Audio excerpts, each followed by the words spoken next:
예수님, 이 시간에 또한 우리에게 오셔서 우리에게 정한 마음과 정결한 마음을 통한 하나님의 크신 은혜를 허락해 주시고 깨달음과 변화의 시간들을 계속해서 이 새벽 기도를 통해 나타나기를 소망하오니 하나님, 우리가 성장할 수 있는 새벽 제단 되게 하여 주시옵소서. 이 시간을 통해서 우리가 듣고 생각하는 바가 바뀔 때 우리의 태도가 바뀌고, 태도가 바뀌면 습관이 바뀌고, 습관이 바뀔 때 결국 인생에 잘못된 것들이 고쳐지고 운명이 바뀌는 줄 믿습니다. 하나님, 우리의 성품을 고쳐주시고 주의 크신 위로와 감화 감동이 있는 새벽제단 되기를 소망합니다. 하나님, 이 새벽제단에 더 많은 기도자들이 나올 수 있는 은혜를 허락하여 주시옵소서. 믿는 자들이 함께 기도하고 새벽제단을 통해서 거듭나며 가정과 세상을 일으켜가는데 쓰임받을 수 있는 우리 구성원들 되기를 소망합니다. 이 시간에도 하나님 말씀을 부여잡고자 나와싸우니 깨달음 주시고 은혜 주시고 전하는 자와 듣는 자가 동일한 성령의 음성을 들을 수 있는 새벽 시간 되게 해주시고 듣고 부르짖어 기도하고 돌아가는 귀한 제단 되게 하여 주시옵소서. 피곤한 저들에게 하나님 쉼을 허락해 주시고 육체의 연약함을 돌보시고 낫게 하여 주시고 치료하여 주시고 특별히 하나님, 우리 김미선 집사님 몸에 지병이 있습니다. 한 지난 주일날 볼 때 얼굴이 많이 허옇고 하나님 불편한 몸을 가지고 있사오니 알 수 없는 병이오니 하나님 치료하여 주시옵소서. 하나님께서 회복시켜 주시옵소서. 건강 주시옵소서. 감사를 드렸고 모든 것 예수님 이름으로 기도드립니다. 아멘. 에베소서 1장 7절에서 14절입니다. 에베소서 1장 7절에서 14절.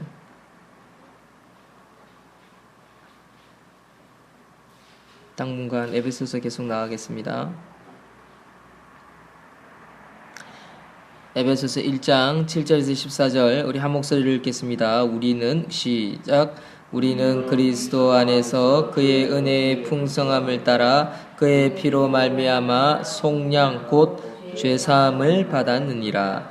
이는 그가 모든 지혜와 총명을 우리에게 넘치게 하사 그 뜻의 비밀을 우리에게 알리신 것이요 그의 기뻐하심을 따라 그리스도 안에서 때가 찬 경륜을 위하여 예정하신 것이니 하늘에 있는 것이나 땅에 있는 것이나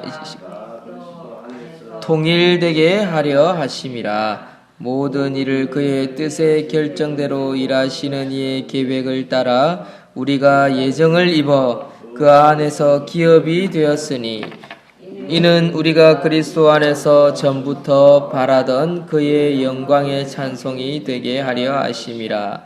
그 안에서 너희도 진리의 말씀 곧 너희의 구원의 복음을 듣고 그 안에서 또한 믿어 약속의 성령으로 인치심을 받았으니 이는 우리 기업의 보증이 되사 그 얻으신 것을 속량하시고 그의 영광을 찬송하게 하려 하심이라. 아멘. 교회를 통한 통일이라는 제목으로 하나님의 말씀 증거하겠습니다. 교회를 통한 통일. 세상에는요 다양한 사람이 삽니다. 다양한 나라가 있고요, 다양한 풍습이 있고요, 다양한 문화가 있고요, 먹을 것이 다르고요, 입는 옷이 다르고요, 자연 환경이 달라서 날씨도 다르고 그렇습니다. 그런데 그러다 보니까 사람들이 생각하는 것도 달라가지고 갈등이 일어납니다. 갈등의 시작은 사실 사람에게 있다라고 할 수 있습니다. 사람으로 말미암고요. 사람의 속에서 악한 것이 밖으로 나옴으로 말미암아 그것이 갈등을 조장하고 문제를 일으킵니다. 근데 그 수많은 갈등을 해결하는 통일되게 하는 것이 있는데 그것을 무엇을 통해서 하나님께서는 이를 통일되게 하시냐면 교회를 통해서 통일되게 한다는 사실입니다. 우리 한번 말씀을 한번 살펴봅시다. 하나님은 교회를 통해 통일된 기업을 만들어 가시는데요. 특별히 성도는 예수 그리스도의 피로 말미암아 구속받았습니다. 죄사함을 받았습니다. 그래서 죄사함을 받은 존재로서 하나님의 기업이 되었습니다. 그것이 7절의 말씀입니다. 이처럼 성자의 피가 필요했던 구속의 역사는 말씀만으로 이루어진 창조 역사보다 더 풍성한 은혜라고 할 수 있지요. 그리고 이 같은 구속을 통해 성도는 무엇이 생기냐면 지혜와 총명이 생깁니다. 8절 말씀. 이는 그가 모든 지혜와 총명을 우리에게 넘치게 하사. 그래서 우리가 지혜와 총명으로 새롭게 되어지는 것입니다. 누가요? 성도가 하나님을 믿고 예수 그리스도의 십자가를 붙드는 자들은 지혜와 총명을 가짐으로 말미암아 새롭게 되어진다는 것이지요. 그래서 오랜 세월 동안 때가 차기를 기다려온 한 가지 놀라운 비밀을 결국 깨닫게 되는데 그게 뭐냐? 그리스도의 도라고 할 수 있습니다. 하나님의 지혜와 총명으로 말미암아 결국 깨닫는다는 것이요. 9절 다 같이 9절 한번 읽겠습니다. 시작. 그 뜻의 비밀을 우리에게 알리신 것이요 그의 기뻐하심을 따라 그리스도 안에서 때가 찬 경륜을 위하여 예정하신 것이니. 이렇게 놀라운 비밀을 깨닫고 성도가 거듭나게 됩니다. 그 중에 한 가지는 하늘에 있는 것이나 땅에 있는 것이 다 그리스도 안에서 통일되게 하시려 하는 하나님의 뜻을 발견하는 것이라고 할 수 있습니다. 뭐라고요? 그리스도 안에서 때가 찬 경륜을 위하여 예정한 것을 깨닫게 되는데 그 깨닫게 되는 게 뭐라고요? 그리스도 안에서 통일되는 것. 그 통일되게 하는 방편이 뭐냐? 바로 교회라는 것입니다. 교회. 10절에 하늘에 있는 것이나 땅에 있는 것이 다 그리스도 안에서 통일되게 하려 하심이라. 이 통일되게 하려 하시는 것이 뭐라고요? 교회를 가리키는 것이다 라는 사실입니다. 우리는 하나님의 예정 가운데 이처럼 놀라운 교회의 비전을 완성하는 일에 부름받았다는 사실을 기억해야 할 것입니다. 11절에 모든 일을 그의 뜻의 결정대로 일하시는 이의 계획을 따라 우리가 예정을 입어 그 안에서 기업이 되게 하셨으니, 이 그 안이라는 것은 바로 교회라는 것입니다. 그리스도 예수의 교회를 통해서 하나님과 사람이 하나 되기 시작하고요. 또 모든 민족과 국가가 통일되기 시작하고요. 의견을 일치하기 시작하고요. 진리를 세워가기 시작하고요. 말 그대로 사람들이 바라는 민주화를 이루어 갈 수 있다라는 것입니다. 통일되게 하시려는 이 비전은 결코 허황된 것이 아닙니다. 왜냐하면 하나님은 모든 일을 반드시 그의 뜻대로 준행해 가시는 주권자이기 때문에 결국 그렇게 되게 되어 있다는 것입니다. 12절 이는 우리가 그리스도 안에서 전부터 바라던 그의 영광의 찬송이 되게 하려 하심이라. 죄송합니다. 잘못 읽었네요. 11절 상이었거든요. 모든 일을 그의 뜻의 결정대로 일하시는 이의 계획을 따라, 말씀처럼 하나님이 준행하신다. 하나님이 일해 가신다라는 것입니다. 무엇을 통해서요? 교회를 통해서. 교회를 통해서 하나님의 말씀, 예수 그리스도의 말씀이 선포되어지고 교회를 통해서 세상이 점점 바뀌어가는 거죠. 교회를 통해서 세상 가운데 하나님의 영향력이 나타나는 것입니다. 그렇다면 교회는 무엇입니까? 바로 성도들의 모임이라고 할 수 있습니다. 가정에 아내와 남편이 하나님을 섬긴다. 그러면 그 가정이 교회가 되는 것입니다. 때로는 내 성전이 교회가 되는 것입니다. 내가 말씀 가운데 거할 때 내 한 몸이 또한 교회가 되는 것입니다. 거룩한 성전이 되는 것입니다. 그래서 나를 통해서, 가정을 통해서 나와 가정들이 모여서, 성도들이 모여서 공동체를 이루면 그게 건전한 교회가 되는 것이지요. 그 교회를 통해서 하나님은 자신의 뜻을 이루어 가신다라는 것입니다. 이처럼 하나님께서 우리에게 교회를 세우게 하시면요, 우리로 하여금 하나님의 영광을 드러내게 하시기 위한 것입니다. 또한 그 교회에서 하나님의 영광을 찬미하게 하시기 위해서 하나님은 교회를 세우셨다라는 것입니다. 12절. 이는 우리가 그리스도 안에서 전부터 바라던 그의 영광의 찬송이 되게 하려 하심이라. 우리를 통해서 하나님이 기뻐하시고요. 우리를 통해서 다른 성도들이 함께 즐거워하고요. 자랑거리가 되는 것. 그리고 우리의 찬양을 통해서 세계 만방에 하나님의 이름이 높아지는 거다라는 것입니다. 사랑하는 성도 여러분, 교회는요, 하나님이 찬송이 되어야 합니다. 하나님의 기쁨이 되어야 합니다. 교회를 통해서 자랑거리가 될 수 있는 저와 여러분들이 되시기를 주의 이름으로 축원드립니다. 교회는 거룩함입니다. 거룩함. 그래서 교회에서는 큰 소리를 쳤어도 안 되고, 교회에서는 허튼 짓, 장사나 엉뚱한 짓을 해서는 되는 것이 아닙니다. 교회에서 장사를 한다는 것은요, 예수님이 성전에 들어갔을 때 비둘기를 팔고 환전을 하고 하는 게 있지요. 그걸 의미하는 겁니다. 교회에서 물건을 성도들이 교회를 대상으로 어떤 돈을 벌려고 하는 통로나 도구로 삼는 거, 그런 게 다 그런 거죠. 큰 교회 가서 보험하면 된다 싶어서 큰 교회 등록하는 거, 그것도 하나의 보면 잘못된, 교회를 통해서 자기가 어떤 밥벌이를 하겠다라는 그런 의미를 뜻하는 것입니다. 김계인 집사님 우리 교회 들어와가지고 위에 뮤젤 가게를 여는 게 그거하고는 다른 겁니다. 사람들의 마음이 이 교회를 통해서 뭔가 덕을 보려고 하고 장사를 하려고 하는 그것을 의미하는 것입니다. 사랑하는 성도 여러분, 기억하십시오. 우리가 교회를 통해서 하나님의 영광을 드러나기 위해서 교회 안에 기도와 찬송이 늘 있어야 된다는 것을 기억하고, 그런 일에 우리가 쓰임받고 세워지기를 늘 기도하는 저와 여러분들이 되시기를 주의 이름으로 축원드립니다. 그렇기 때문에 우리는 교회 와서 자꾸만 기도하고요, 자꾸만 찬양하고요, 또 선한 일을 하고요, 거룩한 공간으로 만들어가야 하는 것입니다. 가정도 그렇습니다. 가정도 우리가 돌아가면 자녀를 양육하고 부모를 섬길 때, 내가 성도로서 부모님을 섬기거나 자녀를 섬길 때 내가 예수님을 섬긴다는 마음으로 섬기면 결국에 그 가정이 뭐가 됩니까? 교회가 되는 것입니다. 교회. 자녀가 마치 내 속물이고 내 것인 양 막 다루게 되면요, 결국 깨지지요. 문제가 생기게 된다라는 것입니다. 그런데 참 귀한 것은 우리가 새벽마다 주일마다 또 말씀 읽을 때마다 하나님은 우리에게 깨달음을 주신다는 겁니다. 말씀을. 그게 아니다. 이게 가정이다. 이게 교회다. 이게 성도다. 이게 살아가는 방법이다. 이게 살아가는 올바르게 사는 길이다라고 하나님은 우리에게 가르쳐 주시죠.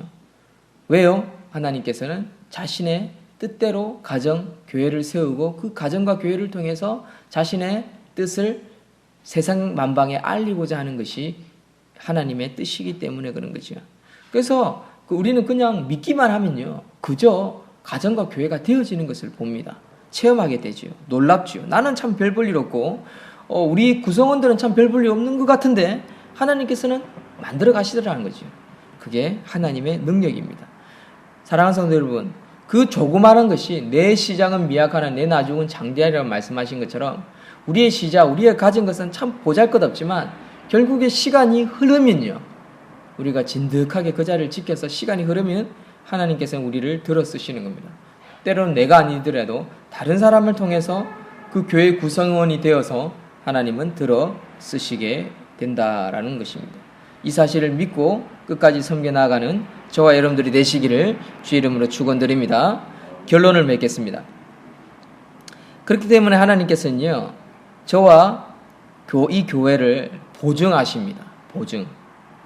우리는 예수 안에서 진리의 말씀을 듣고 그것을 믿음으로 성령의 인치심을 받았습니다. 13절에 그 안에서 너희도 진리의 말씀 곧 너희의 구원의 복음을 듣고 그 안에서 또한 믿어 약속의 성령으로 인치심을 받았으니, 도장받았으니, 이것은 고대의 가축이나 종의 몸의 소유자가 누구인지를 표시하기 위한 도장을 찍는 것과 마찬가지입니다. 오늘날 우리 특급 소, A급 소, AAA급 소 같은 경우는 도장이 찍혀져 있지요. 그런 겁니다. 저와 여러분들은요, 하나님의 도장이 찍혀져 있습니다. 특급이 되시기를 소망합니다. 그러면서 우리는 만들어져 가야 돼요. 특급소가 되어야 돼요. 여러분 지난번에 영상 보았잖아요. A급 소가 음악을 들으니까 소가 특급이 되어가요. 특급. AA급으로 올라가요. 여러분 성도가 그렇게 되는 겁니다. 교회 와서 찬양하고 교회 와서 기도하고 교회에서 말씀을 들으면요. 정말 나는 C급, F급인데 페일인데 인생이 망한 인생인데 하나님이 패스, D급으로 올려주는 거 감사한 거잖아요. 그렇죠? 얼마나 감사합니까? 그런데 거기에 욕심을 가지면 안 됩니다. 왜 하나님 나는 A급이 아닙니까? 그건 욕심이죠. 원래 우리는 F급입니다. F급. D급입니다. C급이었는데 하나님께서 B급으로 올려주신 거예요. 저는 그런 것 같아요. 저는 진짜 F급이었는데 D급 돼서 D급 목사가 된 것 같습니다. 그래서 저는 감사합니다. 그래서 크게 욕심을 안 가지는 게 어떨 때는 보면 내가 너무 입을 안 벌리나 내가 기도를 안 하는 건가? 그런 생각을 할 정도로 어떨 때는 너무 여유 있게 사는 것 같습니다. 저는 그게 감사해서 나오는 거라고 생각합니다. 그리고 주어진 일을 작지만 소임을 내에게 주어진 소임을 충실히 해나가다 보면 때가 되면 능력 있는 사람들도 붙여주고 또 사람들도 많이 붙여주시기도 하고 또 하나님께서 옮겨주실 수도 있고 교회를 또 자녀들이 잘 될 수도 있는 거고 제 때가 아니더라도 저를 통해서 제가 징검다리가 되어서 결국 나중에 하나님께서는 큰 일을 이루실 것이다라는 것입니다. 중요한 것은 지금 현재 우리에게 주어진 소임을 어떻게 묵묵히 잘 감당해 가느냐. 우리 박 집사님, 김 집사님 잘 하시고 계시는 거예요. 서 집사님도 그렇고 김 집사님도 그렇고. 사실 큰 일을 하고 싶죠. 소그룹 모임도 많이 하고 싶고 전도도 하고 싶고 또 봉사도 많이 하고 싶고 많이 베풀고 싶고. 그러니까 우리는 지금 가진 게 D급입니다. 그렇죠? 그러나 얼마나 감사합니까? 이 새벽에 안 빠지고 나오시고 함께 새벽기도 하고. 우리 작년 돌아보십시오. 작년에는요 우리 성도들 없었습니다. 남의 교회 성도들 한 분, 두 분 오셔가지고 6개월씩 자리 지키다가 사라지시고 그렇게 하는데 솔직한 말로 저는요 새벽기도 나오다 보면요 그분 한 분, 할머니 한 분 전도사님 앉혀놓고 새벽기도 하다 보면요 깝깝합니다. 와가지고 저 앞에 교회 자랑해서고 저 교회는 50명 됐으니 어쩌고 저쩌고 왜 그런 말을 내한테 왜 하는지 모르겠어요. 속 뒤집어져요. 새벽기도 은혜 받으려고 나왔다가 하나님께 영광 돌리러 왔다가 자기가 전도사라고 전도사 몇 년을 했는지 모르겠지만 이번엔 하여튼 그래요. 이 새벽기도 이거 녹음해야 될 건데 이 부분 잘라내야 될 것 같습니다. 원래 이게 들어갈 내용이 아닌데 그만큼 답답했다고요. 제가 답답했다고. 어떨 때는 그래도 감사했어요. 새벽기도로 섬기게 하시는구나. 어떤 사람을 통해서든 새벽기도로 섬기게 하시는구나. 녹음하게 하시는구나. 홈페이지에 설교를 올리게 하시는구나. 아마 그런 마음을 가졌더랬습니다. 그랬더니 그분이 징검다리가 되어서 또 이렇게 우리 박 집사님, 김 집사님 안 빠지시고 새벽기도 하지 않습니까? 어떤 모양으로든 건강하셨으면 좋겠습니다. 이게 하나님의 뜻이다라는 거죠. 이렇게 점점 가는 것입니다. 또 때가 되면 또 여러분들처럼 새벽기도를 안 빠지고 또 오시는 분이 또 한 가정 또 두세 번 또 안 생기겠습니까? 또 그런 사람이 어찌합니까? 또 대박이 터져가지고 어떤 한 사람이 막 20명, 30명씩 전도해오는 그런 역사가 있을지. 저는 우리 나인이 수아가 내년에 초등학교 가면 나인이 수아하고 초등부를 이제 열기 시작하면요. 잘은 모르겠습니다만은 초등부 20-30명 되는 그런 순식간일 것 같아요. 다른 교회는 어린이가 안 온다, 안 자란다, 초등부 교육부가 안 된다라는 교회가 참 많은데 왜냐하면 애가 없으니까요. 근데 제가 볼 때는 제가 가진 은사나 우리 아이들의 어떤 성품이나 생각할 때 전도용품 만들고 아이들에게 데리고 오라고 하면 원화부터 시작해서 아이들 두세 명씩 우르르 데리고 오는 거는 제가 볼 때는 시가 문제일 거라는 생각이 들 정도로 교육부가 성장하지 않을까 그런 기대감을 가지고 있습니다. 어쨌든 결론이 좀 길었군요. 하나님은 우리를 도장 찍어 놓고 우리를 쓰십니다. 여러분들 가게, 산업, 가정, 자녀들 하나님께서 분명히 우리의 기도를 들으실 것입니다. 중요한 것은 우리의 성품, 우리의 준비됨, 우리가 얼마나 성실히 꾸준히 우리의 말 한마디, 행동 하나 이것을 바꿔가느냐, 습관화해 가느냐, 고쳐가느냐 이것에 달려 있습니다. 늘 주님을 찬양하고 말씀을 부여잡고 살아가시는 저와 여러분들이 되시기를 주 이름으로 축원드립니다. 아멘. 기도하겠습니다. 하나님 감사합니다.